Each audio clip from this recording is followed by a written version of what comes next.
नमस्कार,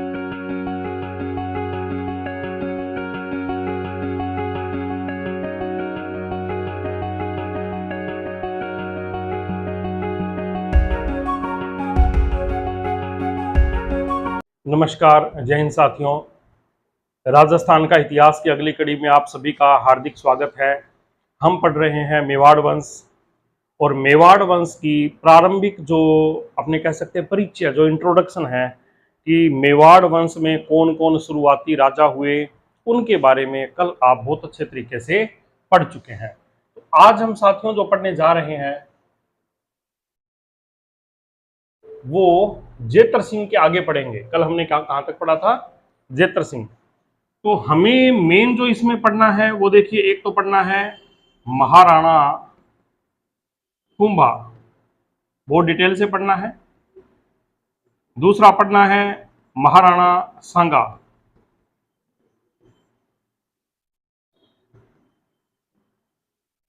महाराणा प्रताप। इन तीन की तो हमें बहुत डिटेल पढ़नी है, बहुत ज्यादा डिटेल। और इसके अलावा बाद में आएंगे महाराणा राज सिंह। ये चार मेन है। ऐसे तो अमर सिंह जी भी है, लेकिन ये चार वो हैं जिनके बारे में हमें काफी डिटेल इसमें पढ़ने को मिलेगी। हमें बहुत अच्छे तरीके से पढ़ना है। तो जेतर सिंह के बाद में हुए तेज सिंह। जेतर सिंह जी की मृत्यु हो गई थी और उसके बाद में उनके पुत्र तेज सिंह मेवाड़ के शासक बने। ये देखो काफी प्रतिभाशाली भी थे और काफी शक्तिशाली भी थे, दोनों ही बातें थी। तो एक तो तेज सिंह जी की उपाधियां ध्यान रखें, पर्ण भट्टारक महाराजाधिराज परमेश्वर। क्या? परम भट्टारक महाराजाधिराज परमेश्वर। इसके अलावा चालुक्य राजा कुछ उपाधियां लेते थे, जैसे उभावती, वल्लभ प्रताप। ये उपाधियां भी किसने ली? महाराजा तेज सिंह ने ली थी। ये रावल है, ये रावल वंश चल रहा है। तो देखिए महाराजा तेज सिंह की उपाधियां क्या थी? परम भट्टारक महाराजाधिराज परमेश्वर, और कौन सी है? उभावती और वल्लभ प्रताप। ये इनकी उपाधियां हैं। इनकी उपाधियों को आपको विशेष तौर से ध्यान में रखना है। दूसरी बात, इनके समय दिल्ली सल्तनत के शासक थे ग्यासुद्दीन बलबन। ग्यासुद्दीन बलबन ने आक्रमण किया था, लेकिन हमने बताया कि महाराणा तेज सिंह जी काफी प्रतिभा संपन्न थे और शक्तिशाली भी थे, तो उन्होंने इस आक्रमण को असफल कर दिया। तो देखो आक्रमण जेतर सिंह जी के समय भी हुआ था, आपने कल पढ़ा था। इल्तुतमिश ने आक्रमण किया था, और तेज सिंह जी के समय भी आक्रमण हुआ है। और ये आक्रमण किसने किया है? ग्यासुद्दीन बलबन, दिल्ली सल्तनत का शासक। और आपको पता है बलबन जो था वो काफी ज्यादा कट्टर मुस्लिम शासक था। तेज सिंह की रानी जैतल देवी, जिसको कई किताबों में जेतली देवी भी लिखा हुआ है, इसने श्याम पार्श्वनाथ के मंदिर का निर्माण करवाया। निम्न में से कौन से कथन तेज सिंह के लिए सत्य हैं?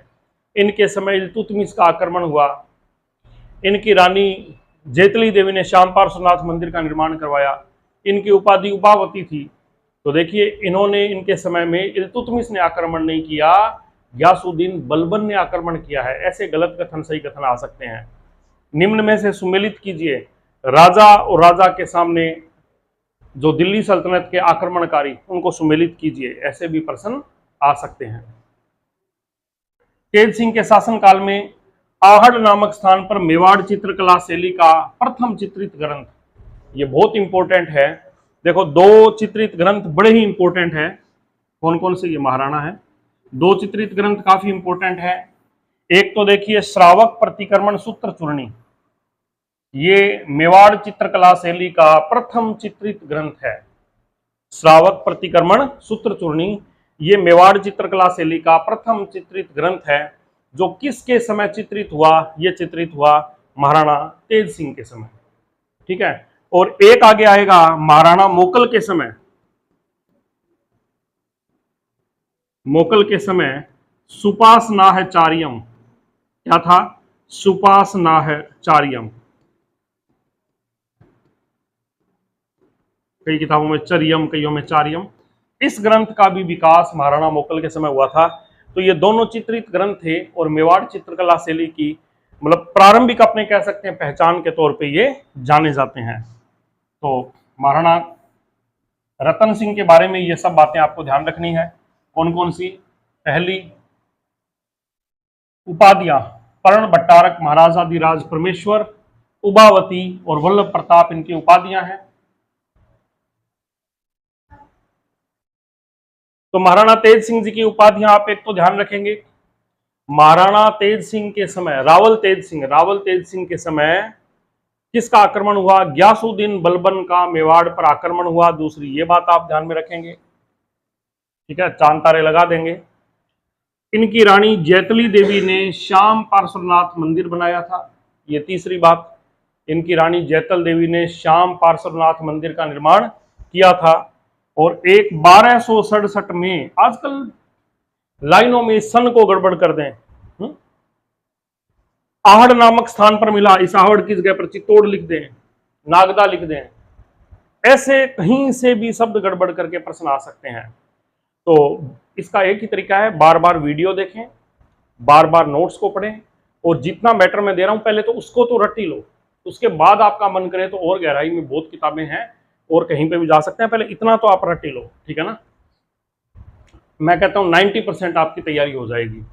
कई बच्चे क्या करते हैं कि साहब हमने ये पढ़ा था, एक प्रश्न वहां से आया नहीं था। अरे एक आध प्रश्न से कोई फर्क नहीं पड़ता, उसकी टेंशन मत लो। यदि आपका पेपर 60% कोई नोट्स क्लियर कर देता है, 60% पेपर का मतलब, मान लीजिए राजस्थान इतिहास में पढ़ा रहा हूं और मेरे क्वेश्चन से पेपर के आपके 70-80% क्वेश्चन कवर हो जाते हैं, 10-20-30% एग्जामिनर कहाँ जाएगा, पता नहीं कुछ भी दे दे, क्या मतलब है। तो आपके 80% यदि कवर हो रहे हैं तो आपको उस पर मन टिका के तैयारी करनी चाहिए। बार बार ना नोट्स बदलें ना वीडियो बदलें, बस ठीक है, आप वीडियो देखें, नोट्स पढ़ें, तो 80% आपके क्वेश्चन कवर हो जाएंगे हर एग्जाम के कम से कम। उसके बाद में कोई दिक्कत नहीं है। 50% से ऊपर तो कहीं कोई कट ऑफ ही नहीं जा रही अभी तक, आप देख रहे हो। तो देखो, श्रावक प्रतिक्रमण सूत्र चूर्णी जो ग्रंथ है, इस चित्रित ग्रंथ को सबसे पहले मेवाड़ चित्रकला शैली में महाराणा रावल तेज सिंह के समय चित्रित किया गया। तो ये तेज सिंह की महत्वपूर्ण उपलब्धियां हैं। और तेज सिंह के बाद में आ गए समर सिंह। कौन आ गए? समर सिंह। समर सिंह का वैसे तो कोई लंबा चौड़ा मामला नहीं है, लेकिन समर सिंह की एक ही बात है, समर सिंह जी के दो पुत्र हुए। समर सिंह जी के दो पुत्र हुए, एक हुए रतन सिंह और एक हुए कुंभकर्ण, ठीक है। रतन सिंह जी तो मेवाड़ में रहे। रतन सिंह जी कहां पे रहे? मेवाड़ में रहे। और आपको पता है ये रावल शाखा के अंतिम शासक के रूप में इनको जाना जाता है, क्योंकि इन्हीं के समय अलाउद्दीन खिलजी ने आक्रमण करके और महाराणा रतन सिंह और इनके पूरे परिवार को मार दिया था। उसके बाद में राणा शाखा उत्पन्न होती है 1326 से हमीर के समय। तो रतन सिंह जी जो थे समर सिंह जी के पुत्र थे, ये समर सिंह जी हैं।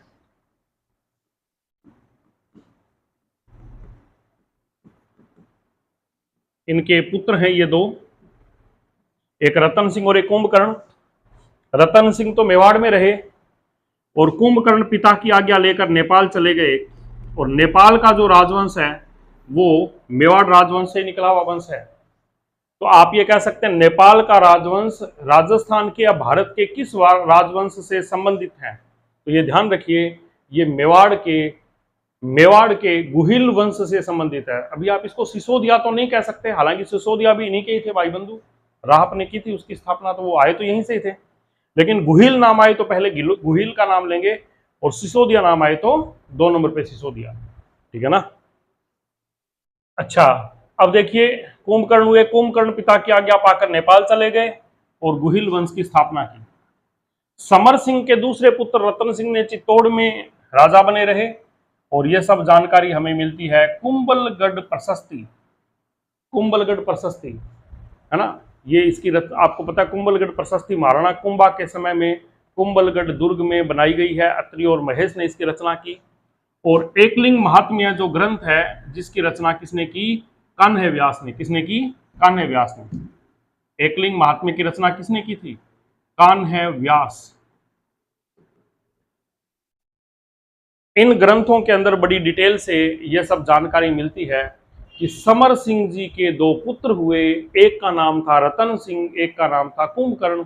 रतन सिंह जी तो मेवाड़ में इन्होंने जो रावल शाखा है उसके अंतिम शासक के रूप में रहे थे, और कुंभकर्ण जी नेपाल चले गए थे और नेपाल जाकर इन्होंने वहां पर नए राजवंश की स्थापना की। इनके समय में रणथंबोर के हमीर ने, एक हमीर महोदय बहुत पराक्रमी राजा थे, रणथंबोर में भी हुए हैं, जिनके समय प्रथम साका हुआ है 1301 में, राजस्थान का प्रथम साका। अलाउद्दीन खिलजी ने वहां भी आक्रमण किया था। यहां लिख देता हूं मैं साइड में, राजस्थान का प्रथम साका, राजस्थान का प्रथम साका कहां हुआ? तो रणथंबोर में हुआ।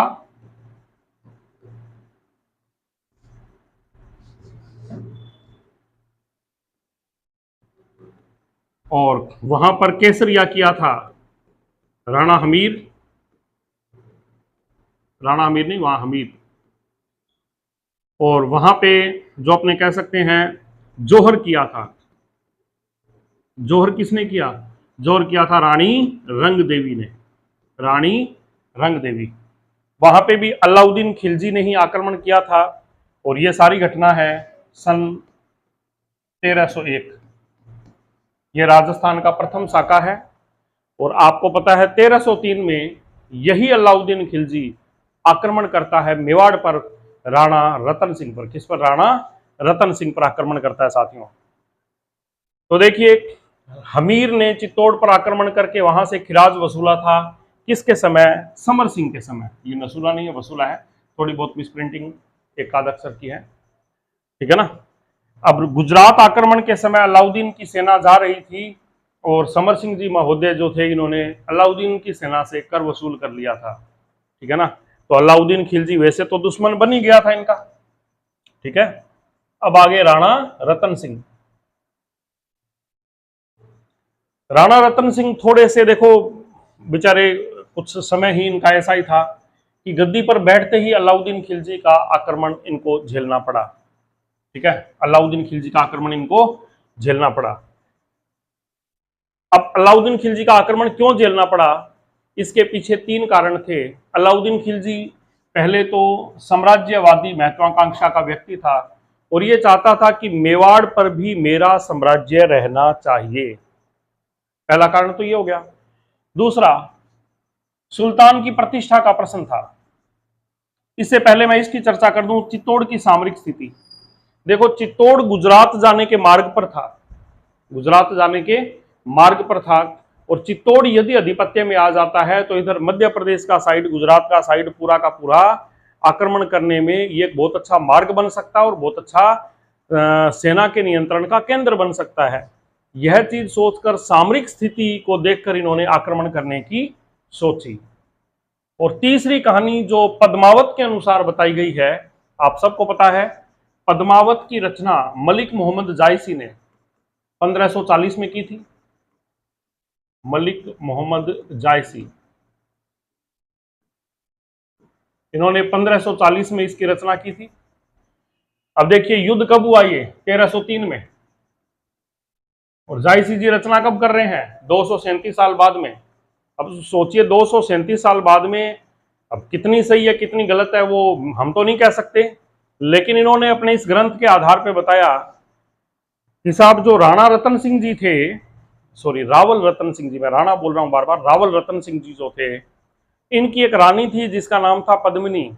ये अपने कह सकते हैं श्रीलंका के राजा थे, सिंहल द्वीप के राजा जो थे उनकी पुत्री थी, राजकुमारी थी। श्रीलंका के सिंहल द्वीप के राजा की राजकुमारी थी। और उस वक्त एक तोता था, हीरामन तोता, जो मुंह से बोलता था। वो आया रतन सिंह जी के पास में, और रतन सिंह जी के पास में आकर और इस जो अपने कह सकते हैं पद्मिनी के बारे में, उसकी सुंदरता का बखान किया और बोले साहब वहां पे एक रानी है, आप उसे अपने यहाँ की शोभा बनाइए और उसे यहाँ पे ले आइए। तो रावल रतन सिंह जी का विवाह है उस रानी के साथ में, श्रीलंका की रानी जो थी राजकुमारी पद्मिनी के साथ में हुआ। कुछ किताबों में यह भी लिखा हुआ है कि ये पद्मिनी जो थी ये भाटी वंश की राजकुमारी थी। कई किताबों में ऐसा भी लिखा हुआ है कि ये भाटी वंश की राजकुमारी थी। कुछ चारणों के दोहे हैं जिसमें लिखा हुआ है। फिलहाल जो भी हो पेपर में नहीं आएगा ये। अब वहां पे चलो ये मामला हो गया, पद्मिनी थी, बहुत सुंदर थी, और ये इसकी राणा रतन सिंह जी, रावल रतन सिंह जी की पत्नी थी।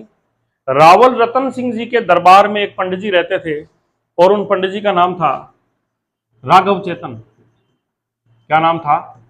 राघव चेतन। एक दिन ये राघव चेतन पंडित जी किसी बात को लेकर, ब्राह्मण किसी बात को लेकर और रावल रतन सिंह जी से नाराज हो गए। और रावल रतन सिंह जी ने जो भी हुआ इनको दरबार से निकाला नहीं निकाला, इन्होंने कहा भी मेरा अपमान कर दिया साहब। कोई बात नहीं, अब अपमान हो गया तो ये नाराज होकर निकल गए। और निकलकर पंडित जी ने क्या किया, ये सीधे गए अलाउद्दीन खिलजी के पास में और बोले कि साहब अलाउद्दीन खिलजी साहब, ये नहीं बताया कि मैं वहां से नाराज होकर आया हूं। बोले मैं आपको बताने आया हूं कि रानी है पद्मिनी, बहुत सुंदर है, और आप यहाँ पर मुगल दरबार की उसे शोभा बनाइए और आप वहां पे आक्रमण कीजिए। ये कहानी जो मैं बोल रहा हूं ये मेरी नहीं बनाई हुई भाई, ये कहानी बनाई हुई है मलिक मोहम्मद जायसी की पद्मावत पुस्तक के अंदर, जो उसने 237 साल बाद में लिखी थी। ये शेरशाह सूरी के दरबार में रहते थे जायसी साहब। चलिए, इस रानी को प्राप्त करने के लिए भी हम मान सकते हैं उन्होंने आक्रमण किया, लेकिन ले दे के आक्रमण कर दिया। परीक्षा में आपके आरएस मेंस में आए कि अलाउद्दीन खिलजी ने रावल रतन सिंह पर, मैं बार बार राणा बोल रहा हूं, रावल रतन सिंह जी पर आक्रमण क्यों किया, तो उसके तीनों ही कारण आपको बताने पड़ेंगे। पहला, साम्राज्य विस्तार। दूसरा, प्रतिष्ठा यानी रानी पद्मिनी को प्राप्त करने के लिए। और तीसरा, चित्तौड़ की सामरिक स्थिति। ये तीन कारण थे। चलिए कोई बात नहीं। अब यहां पर जो अलाउद्दीन खिलजी आए, तो अलाउद्दीन खिलजी के साथ में एक प्रसिद्ध कवि थे, लेखक थे, जिनका नाम था अमीर खुसरो। क्या नाम था? अमीर खुसरो, जिन्हें तोताए हिंद कहते हैं। अमीर खुसरो ने इस युद्ध का सजीव चित्रण अपनी किताब खजाइन उल फतूह, इस किताब को ढंग से मैं लिख देता हूं, खजाइन उल फतूह,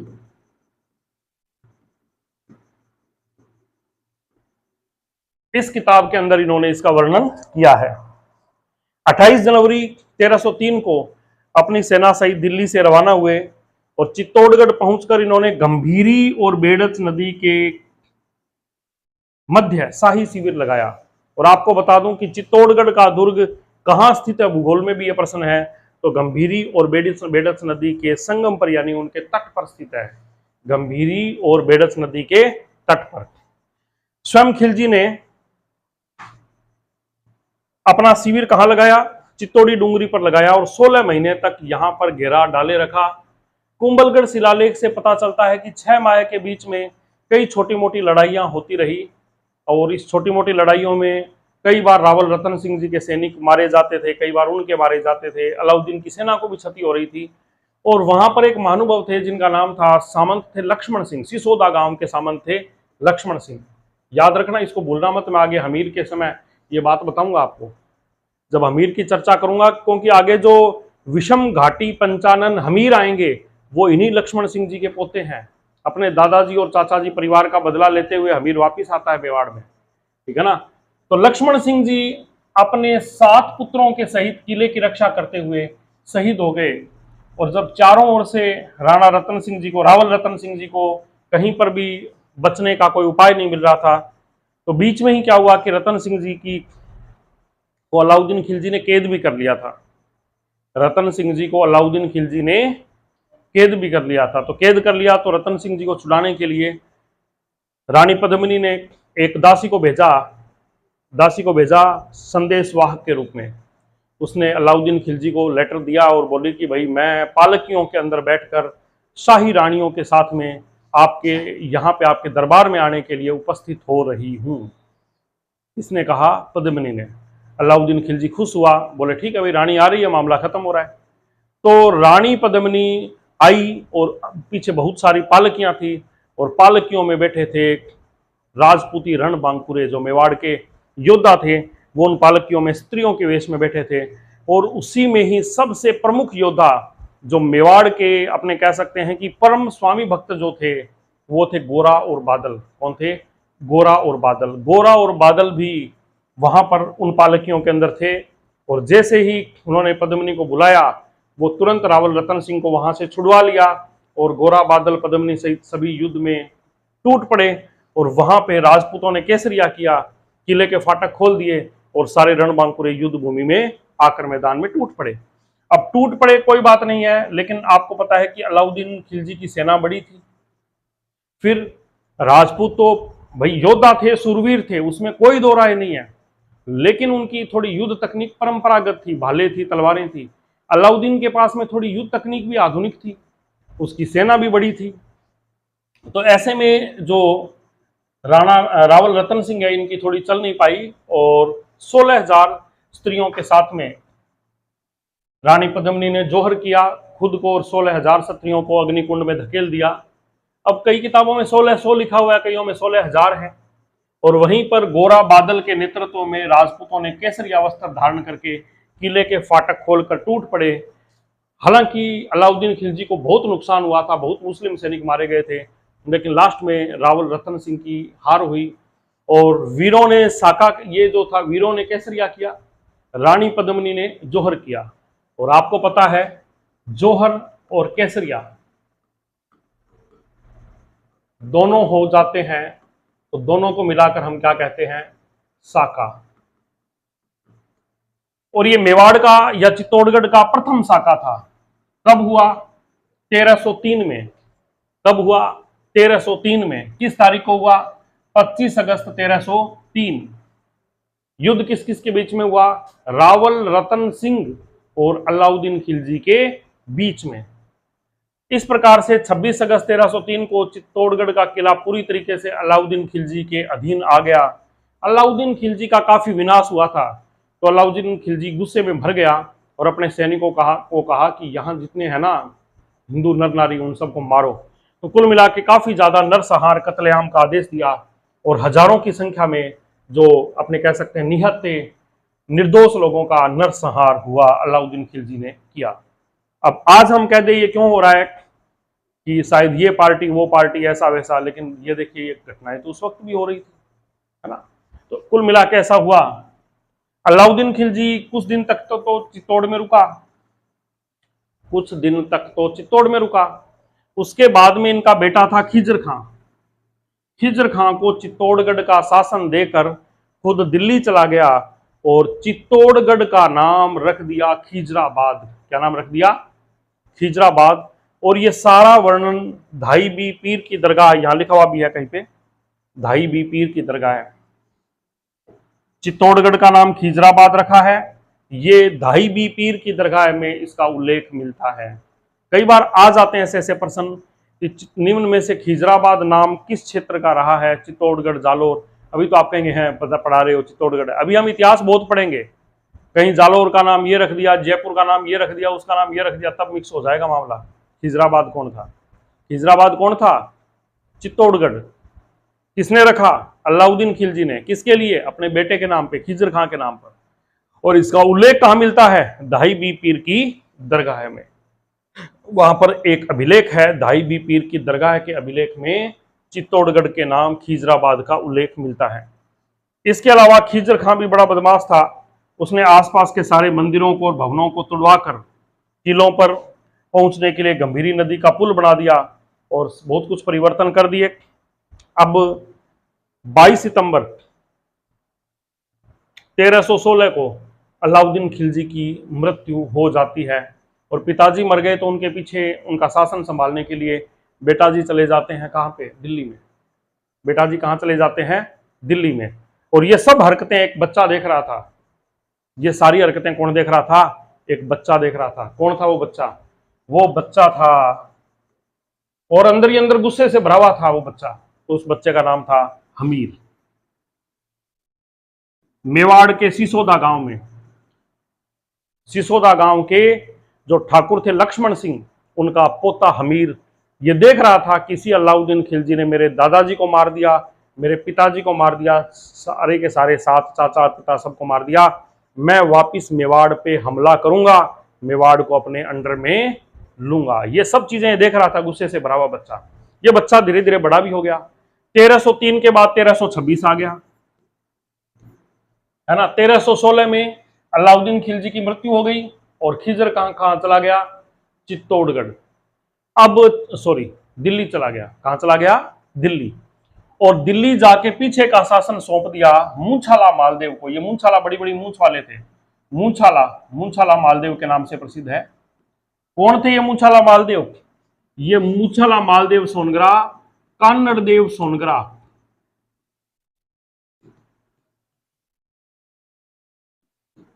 के सगे भाई नहीं है, ताऊ जी के लड़के हैं। कान्नड़देव सोनग्रा के भाई हैं, उनको सौंप दिया। हालांकि आपको पता है अलाउद्दीन खिलजी ने तो जालोर में कान्नड़देव सोनग्रा पर भी 1311 में आक्रमण किया था या नहीं, लेकिन इस मुंशाला मालदेव को सौंप दिया। और 1540 में मलिक मोहम्मद जायसी ने अपनी पुस्तक पद्मावत में पद्मिनी की सुंदरताओं का वर्णन किया है, ठीक है, और अवधी भाषा में लिखी गई है ये पुस्तक, इसमें सारी डिटेल है। और आपको पता है कि हमीर इस सारी घटना को देख रहा था और हमीर ने अब मुंशाला मालदेव के पुत्र को हराकर और घुस जाता मेवाड़ में, और रावल वंश रतन सिंह जी तक खत्म हुआ और अब आ गया सिसोदा वंश। अब क्या आ गया? सिसोदा वंश। क्या आ गया? सिसोदा वंश। तो अब हम आगे पढ़ेंगे सिसोदिया वंश। तो अब देखो मेवाड़ का सिसोदिया वंश, ठीक है, ये कहां से शुरू हुआ? मैंने बोला कि 1326 में राणा हमीर। अब आ गए राणा। कौन आ गए? राणा। इससे पहले कौन थे? रावल। तो हमीर सिसोदिया के राणा लक्ष्मण सिंह के पुत्र थे, पोता था। लक्ष्मण सिंह का एक लड़का था अरी सिंह। अरी सिंह की मृत्यु के बाद में उसका पुत्र राणा हमीर सिसोदिया का जागीरदार बना। और जैसे ही हमीर थोड़ा युवावस्था में आया तो जागीरदार बनने के बाद में इसके दिमाग में आई कि क्यों ना अब मौका मिलते ही मैं वापस मेवाड़ को अपने अधीन करूं, मुस्लिम अधिपत्य से इसको मुक्ति दिलाऊं। तो अलाउद्दीन खिलजी के मरते ही दिल्ली सल्तनत की हालत थोड़ी खराब हो गई थी, है ना। तो उस वक्त राणा हमीर ने चित्तौड़गढ़ पर आक्रमण करके मुंशाला मालदेव के पुत्र को गद्दी से हटाकर और मेवाड़ को अपने अधीन कर लिया। तो मेवाड़ चलो कैसे भी हुआ, सिसोदिया कोई अलग थोड़ी थे। ये भी तो आपको पता ही है कि क्षेम सिंह, है ना, रण सिंह के पुत्र थे। कौन थे? क्षेम सिंह और राहत। तो रण सिंह जी के समय ही तो अलग अलग हुए थे। तो है तो ये वंश है कि गुहिल वंश ही है। तो कुल मिला के यह है कि हमीर को मेवाड़ का उद्धारक कहते हैं। इसे विषम घाटी पंचानन कहते हैं। और विषम घाटी पंचानन क्यों कहते हैं?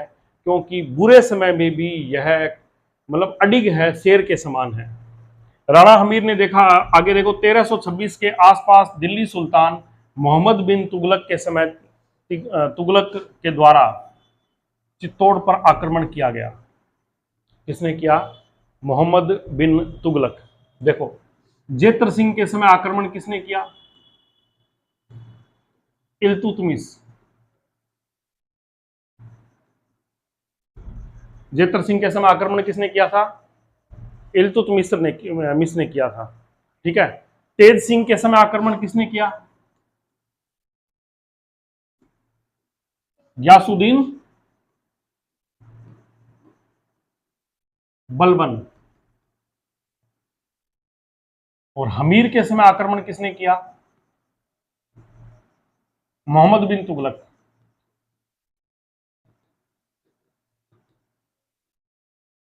ये तुगलक वंश के शासक थे और हम इसको वैसे शॉर्ट में एमबीटी कहते हैं। मोहम्मद बिन तुगलक, एक था जीबीटी, यासुद्दीन तुगलक, है ना। तो ऐसे करके थे। मालदेव के पुत्र जय सिंह को मारकर, जबकि डॉक्टर जो अपने कह सकते हैं कि हीरानंद ओझा है, उन्होंने कहा कि मालदेव के पुत्र बनवीर को मारकर, कोई तो कहता है मालदेव के पुत्र जय सिंह को मारा था, कोई कह रहा है बनवीर को मारा था, और चित्तौड़ पर अपना अधिकार स्थापित कर लिया था। ये दोनों ही नाम अलग अलग इतिहासकारों ने अलग अलग बताए हैं। कई तो कह रहे हैं कि मालदेव के पुत्र बनवीर को मारा, और कईयों ने कहा मालदेव के पुत्र जैसा या जय सिंह को मारकर, और इन्होंने राणा शाखा की स्थापना की थी। राणा हमीर से पहले चित्तौड़ में कौन थे? रावल या गहलोत थे। पहले कौन थे? रावल या गहलोत। और बाद में कौन आ गए? सिसोदिया राजवंश आ गया या राणा आ गया। राणा या सिसोदिया राजवंश आ गया। तो हमीर को सिसोदिया राजवंश का संस्थापक कहा जाता है साथियों।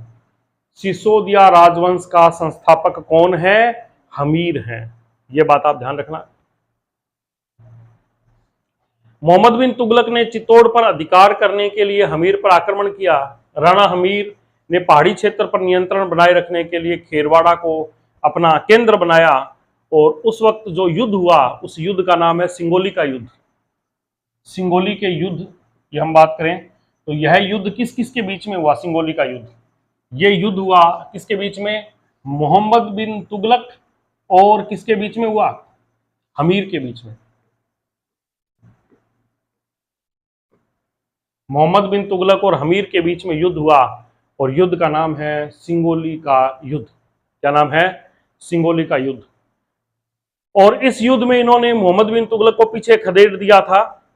आपातकालीन स्थिति में पुनः अधिकार करके अच्छी स्थिति में मेवाड़ को पहुंचाया, इसलिए इन्हें मेवाड़ का उद्धारक कहते हैं।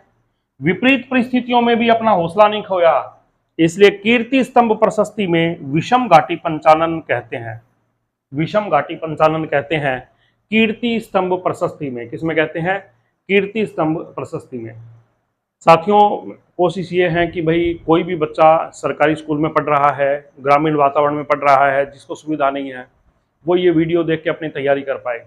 तो फिलहाल जो मैं ये डिजिटल बोर्ड और सारा सेटअप अपना लगा के और ये PDF PPT सारी मैं खुद ही तैयार करके और ये आपकी हेल्प कर रहा हूँ। तो कई बार छोटे मोटे अक्षर की हो जाती है मिस्टेक, लेकिन वो इम्पोर्टेंट नहीं है क्योंकि हम तुरंत उसकी सुधार करवा रहे हैं। तो आप सहयोग बनाए रखें। अच्छा, अब देखिए आगे क्या है।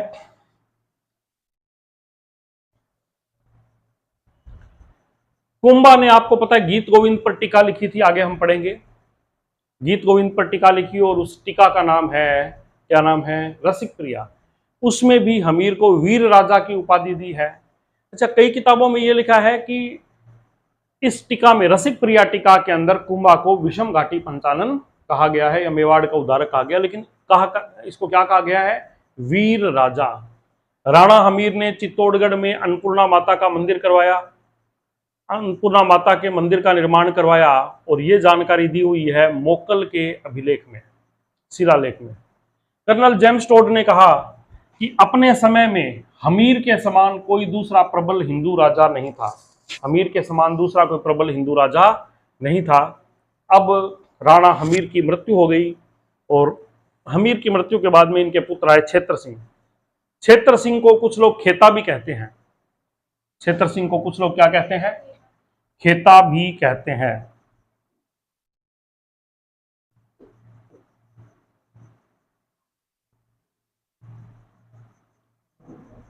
ठीक है, अब देखो राणा क्षेत्र सिंह। राणा क्षेत्र सिंह मालवा के सुल्तान दिलावर खां गोरी को परास्त किया। इन्होंने मालवा और मेवाड़ के बीच में संघर्ष का सूत्रपात किया। राणा क्षेत्र सिंह के कई सारे, मतलब इनकी रानियां बहुत थी, इसलिए इनके बहुत सारे पुत्र भी थे, कई औरस पुत्र भी थे, जैसे चाचा और मेरा। ये कौन थे? चाचा मेरा। ये चाचा मेरा औरस पुत्र थे, दासियों के पुत्र थे, और ये पुत्र जो थे इन्होंने ही आगे चल के मोकल की हत्या की थी। इन्होंने ही आगे चल के मोकल की हत्या की थी। तो क्षेत्र सिंह या खेता के बारे में आपने पढ़ा और आपको ये बात समझ में आ भी गई होगी अच्छे से।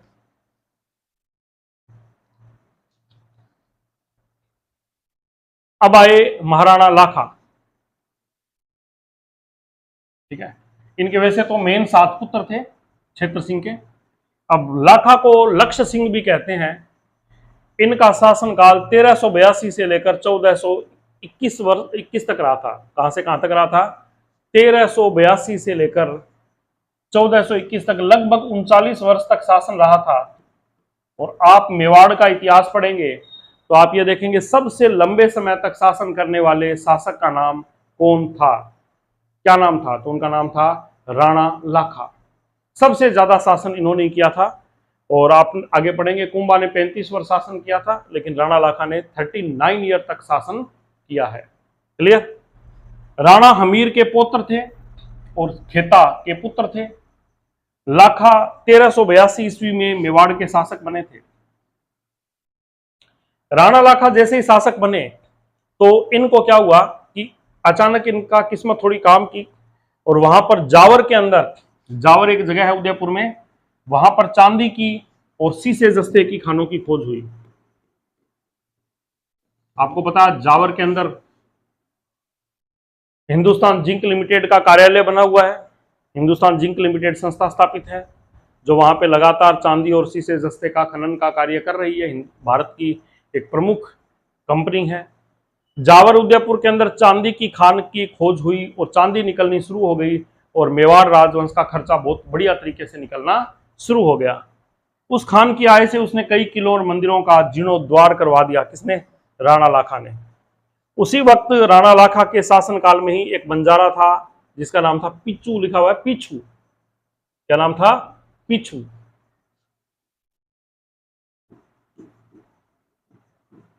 पीछू नाम के बंजारे ने एक बेल की स्मृति में, किसकी स्मृति में? ये बेल की स्मृति में, देखो ध्यान रखना, इसकी एक बेल मर गई थी, बेल मर गया था, सॉरी, बेल की स्मृति में इन्होंने क्या किया? पिछोला झील का निर्माण करवाया। किसका निर्माण करवाया? पिछोला झील। और पिछोला झील कहाँ है? बेड़त नदी पर स्थित है। इसका निर्माण राणा लाखा के शासनकाल में हुआ था। उदय सिंह ने इसकी पाल को पक्का करवाया और इसमें सीसारमा और बुजड़ा नदी आकर मिलती है। इसमें सीसारमा और बुजड़ा नदी आकर मिलती है। इस पिछोला झील के किनारे एक नंबर चीज क्या प्रसिद्ध है? नटनी का चबूतरा।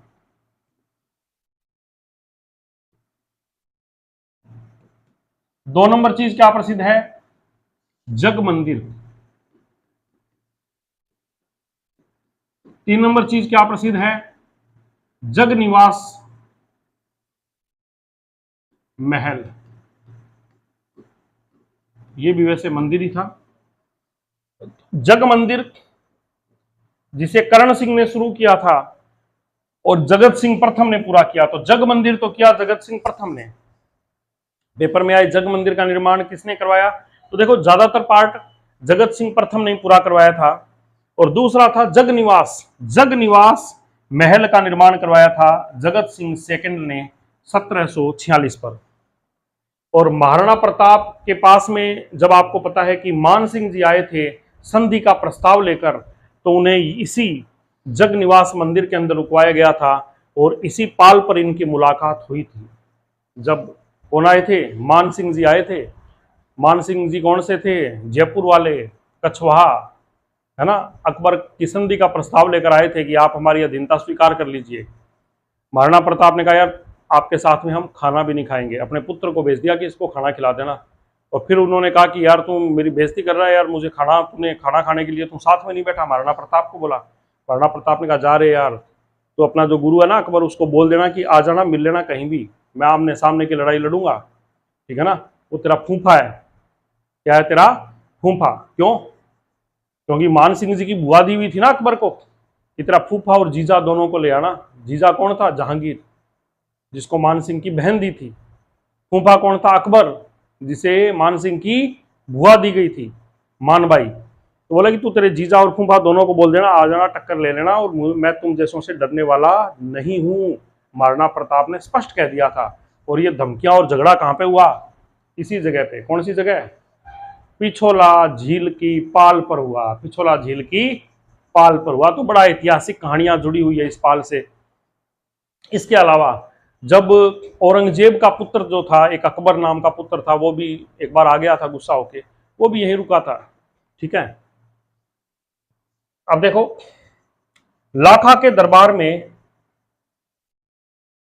लाखा के दरबार में प्रकांड विद्वान रहते थे जिनका नाम था झोजिंग भट्ट। क्या नाम था? प्रख्यात जो विद्वान रहते थे झोजिंग भट्ट और धनेश्वर भट्ट। इनके नाम देखो मैंने हाईलाइट कर रखे हैं। लाखा के दरबार में प्रकांड विद्वान रहते थे झोजिंग भट्ट और धनेश्वर भट्ट। झोजिंग भट्ट और धनेश्वर भट्ट, ये नाम याद रखना। लाखा के शासनकाल की में एक महत्वपूर्ण घटना घटी। ग्यासुद्दीन द्वितीय को बदनौर के समीप युद्ध में पराजित करके हिंदुओं से लिया जाने वाला तीर्थ कर समाप्त करवाया। तो ध्यान रखिए, अब लाखा के समय किसने आक्रमण कर दिया? लाखा के समय आक्रमण तो नहीं किया, लेकिन युद्ध हुआ ग्यासुद्दीन सेकंड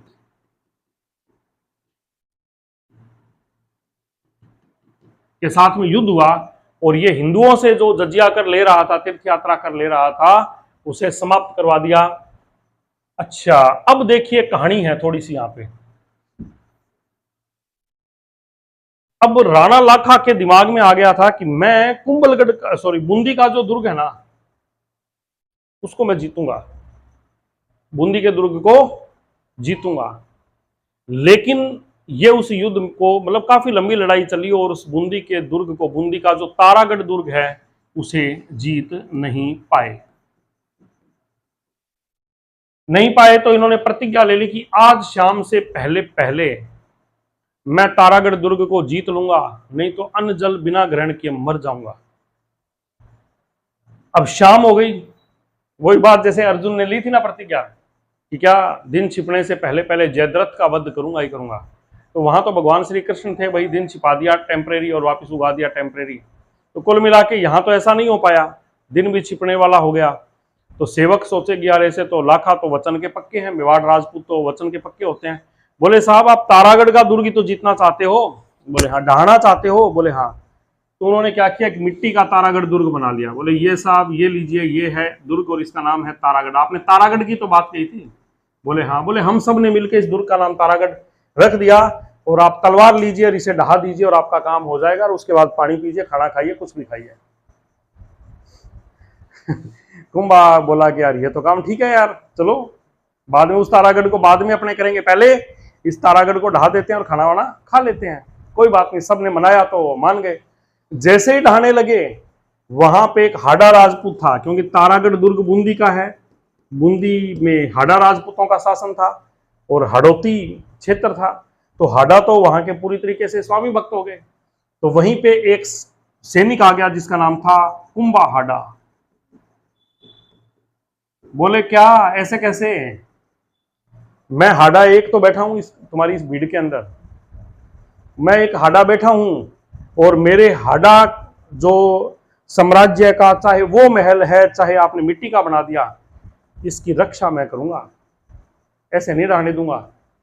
और वो भिड़ लिया सबसे। देखो कैसी मजाक चल रही थी, ये मिट्टी का महल बना के कह रहे हैं कि खाना खा लीजिए, ये इस मिट्टी वाले महल के लिए खिलौने के लिए कह रहा है कि नहीं साहब। देखो कितने स्वाभिमानी लोग थे कि बोला इस मिट्टी का भले तारागढ़ दुर्ग है लेकिन है मेरे हाड़ौती का, मैं इसे आपको ऐसे ढहाने नहीं दूंगा जब तक मैं जिंदा हूं।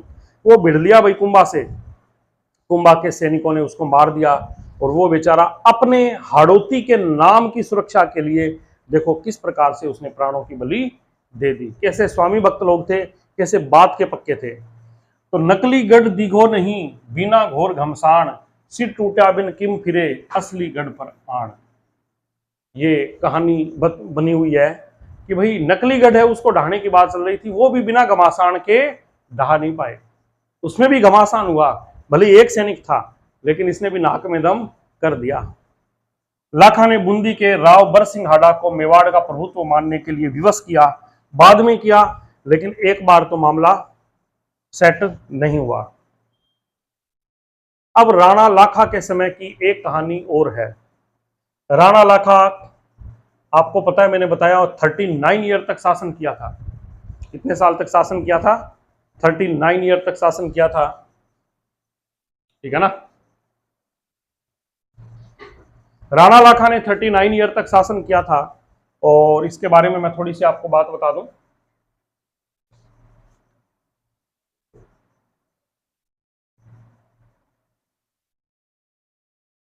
यहां मैं साइड में लिख देता हूं।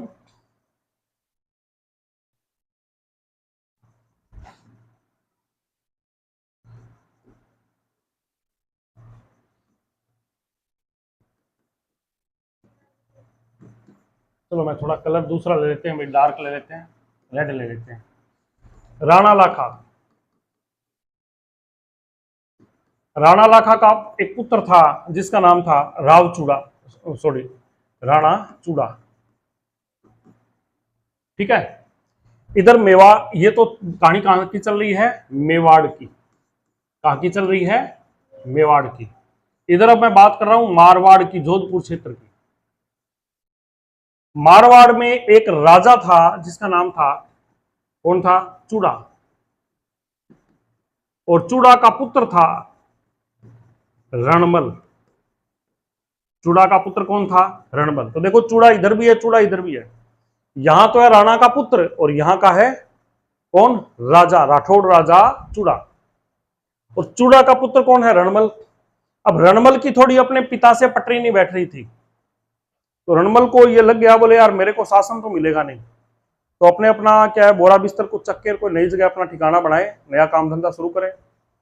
तो आजकल की तरह तो है नहीं कि नई जगह पे गए, पैसे लेकर नया काम धंधा बिजनेस शुरू कर दिया। और राजा बनने के लिए तो कलाकारी करनी पड़ती थी। आजकल तो चुनाव होते हैं भाई, जनप्रतिनिधि बन सकते हैं, लेकिन पहले तो कलाकारी चाहिए थी। इनको पता नहीं था लाखा को, चूड़ा को, कि भाई उसके वहां थोड़े बाप बेटों की बन नहीं रही है। तो चूड़ा गया राणा लाखा के दरबार में, बड़ी ही मतलब सातरी सोच के साथ में। चूड़ा नहीं गया, रणमल गया। मैं चूड़ा बोल गया शायद गलती से, रणमल गया। रणमल की चूड़ा से बन नहीं रही, तो अपने पिता से थोड़ा अलग होके और कहां चला गया, लाखा के दरबार में। ये इधर जाते हैं, लाखा के दरबार में जाके बोले कि मैं अपनी बहन का नारियल लेकर आया हूं। नारियल लेके आया हूं का मतलब मैं अपनी बहन की सगाई करने आया हूं। और राणा लाखा हालांकि बुजुर्ग थे, बूढ़े हो गए थे, लेकिन खोपड़ी अभी भी चल रही थी। तो बोले मेरे बूढ़े आदमी के लिए ये नारियल अब कहां से लाए और कौन लाया है। अब सब हंसने लगे, क्योंकि रणमल बोला कि साहब आपके लिए नारियल नहीं लाया, आपके बेटे के लिए लाया हूं। अंकल जी आपकी सगाई की बात नहीं हो रही, आपके पुत्र की हो रही है, ठीक है ना। तो रणमल ने इनको कहा, अब आपको पता है वहां बैठे तो हंसेंगे ना भाई, आप बताइए किसी की सगाई के लिए जाहिर बाप कहे अरे मेरे लिए लाए और अरे भाई साहब आपके लिए नहीं, आपके बेटे के लिए, तो मजाक तो होगी ना वहां पे। यहाँ पे मजाक हुई, सब हंसने लगे दरबार में। चूड़ा को पता चला यार ये तो मेरे पिताजी की बेइज्जती कर दी है ना। अरे यार पिताजी ने काम ही ऐसे की, बात ही ऐसी की, बेइज्जती होगी तो और क्या होगी। लेकिन उस वक्त के राजा ऐसे ही थे भाई, 80-80 साल तक भी उनकी शादियां हो रही है, 200, 250, 300, 500 रानियां हैं। तो राणा चूड़ा जो थे वो आए और बोले कि साहब नहीं ये मेरे पिता की बेइज्जती है, तो मैं जो है विवाह नहीं करूंगा, विवाह करना है तो मेरे पिताजी से ही कीजिए। आप अपनी बहन, ये अपनी बहन हंसाबाई का नारियल लेके आए थे, बहन हंसाबाई, अपनी बहन हंसाबाई का नारियल लेके आए थे। तो बोले कि देखो साहब आपको यदि ये चूड़ा, राणा चूड़ा बोले कि आपको अपनी बहन का रिश्ता करना है तो मेरे पिताजी से ही करना पड़ेगा। रणमल बोला यार ये तो मामला फेल हो गया, मैं तो रिश्ता करने के लिए आया था किससे, चूड़ा से। अब यहाँ पे इस बुजुर्ग आदमी से रिश्ता करना पड़ेगा बहन का, ऐसे कैसे होगा। चलो कोई नहीं कर देंगे। लेकिन रणमल बोला कोई बात नहीं, आपको चाहिए अपने पिता से करवाना रिश्ता, मैं आपके पिता से अपनी बहन का रिश्ता कर दूंगा, लेकिन आपके पिता की तो बहुत रानियां हैं। बोले हाँ, मेरी बहन जो होगी उसकी जो संतान उत्पन्न होगी वही संतान इस मेवाड़ राज्य का अगला राजा होना चाहिए। ये वायदा करो, तब जाके मैं अपनी बहन का विवाह है आपसे नहीं आपके पिता से कर दूंगा, आपकी बात भी रह जाएगी और आपके पिता का भी विवाह हो जाएगा। क्या बोला ये रणमल, बोले ठीक है चूड़ा साहब, मैं आपके पिता से अपनी बहन की सगाई कर दूंगा। तो इसके दिमाग में तो अपना था ना भी मुझे घुसना है कैसे ही करके मेवाड़ में, है ना, बहन का नाम लेके। तो बोला मेरी बहन की मैं सगाई तो आपके पिता से कर दूंगा, शादी कर दूंगा, लेकिन उनकी जो संतान उत्पन्न होगी मेरी बहन की, उसी संतान को मेवाड़ का अगला राजा बनाया जाएगा, आप या कोई और नहीं बनेंगे। राव चूड़ा ने कहा, राणा चूड़ा ने कहा कि भाई साहब ये मैं भीष्म प्रतिज्ञा करता हूं, भीष्म प्रतिज्ञा। जैसे आपको पता ना महाभारत में भीष्म ने सत्यवती को, अपनी मां को वचन दिया था कि मैं इस जो है वो हस्तिनापुर की सुरक्षा करूंगा, हमेशा हस्तिनापुर के शासन की जब तक मैं जिंदा हूं मैं सुरक्षा करूंगा। और नतीजा ये निकला कि जब हस्तिनापुर पे आंच आई, उन्हें पता था कि पांडव सही या कौरव गलत है, लेकिन वायदा उनको निभाना था, इसलिए उनको अपने वायदे के चक्कर में, हस्तिनापुर की रक्षा के वायदे के चक्कर में उन्होंने कौरवों का साथ दिया, गलत का साथ दिया। तो यहाँ पे राणा चूड़ा जो थे, इन्होंने भी कहा कि मैं विवाह नहीं करूंगा और कभी भी, या विवाह करूंगा भी तो मैं कभी भी यहाँ का जो है ना वो शासक नहीं बनूंगा, मैं कभी भी यहाँ का शासक नहीं बनूंगा। ये मैं भरे दरबार में भीष्म प्रतिज्ञा करता हूँ, और जब भी मेवाड़ को आवश्यकता होगी उसकी सुरक्षा के लिए मैं अपनी प्राणों की परवाह भी नहीं करूंगा। तो राणा चूड़ा को मेवाड़ का भीष्म कहा जाता है, क्योंकि इन्होंने भीष्म प्रतिज्ञा की थी। राणा चूड़ा ने भीष्म प्रतिज्ञा की, राणा लाखा खुश हुए, बोले बेटा हो तो ऐसा, बेटा हो तो ऐसा।